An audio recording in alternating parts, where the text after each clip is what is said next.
It's amazing how we tinker with language, but we're more obsessed about discussing whether BAME is racist than in actually having the discussion, because it's easy. Well, it's very similar to taking the knee. The discussion is now not about why we're taking the knee and a tangible difference that's made because we're highlighting a problem. It's now whether we have the right to take the knee.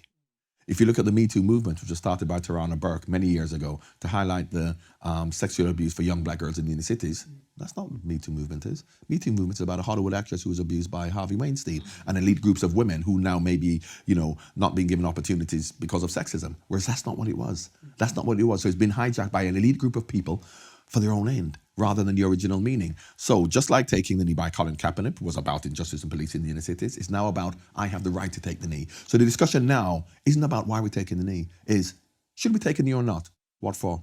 Don't really care. But we should still do it. Because as we've passed the red card down the line in the Champions League for 25 years, that's made no difference. What it does is it highlights the problem. So what football can do is highlight the problem. It can't change or solve the problem. But we believe just by highlighting it, that's enough. And the more we just keep talking about that and feeling that we're doing something, nothing changes for the majority of people.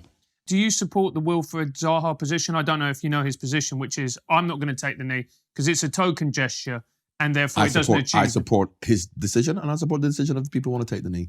Just to highlight the problem, because Wilfried Zaha not taking the knee doesn't solve the problem either. What it does, it highlights his stance, and I'm making a stance against it. But just by not taking the knee and maybe even doing that, that's not going to change anything either. What's going to change something is us to make a tangible difference, is to talk about why are we taking it in the first place? Why am I standing and doing there? That's why I use Marcus Rashford as an example.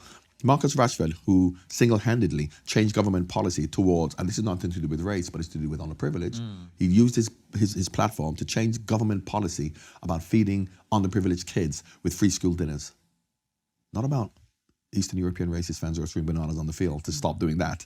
Because Eastern European fans throwing a banana on the field or racially abusing, of course it's wrong, and we have to do something about that. But that is not the reason why there are kids stabbing each other in London and can't get jobs and housing and a good education. And the more we just focus on that and ignore that and think that that's making a difference, what that's making a difference to are footballers, nobody else. So yes, we have to do both, as people keep telling me, but we're not doing both. The elite are talking about things that are going to affect them, and systemic racism doesn't affect footballers.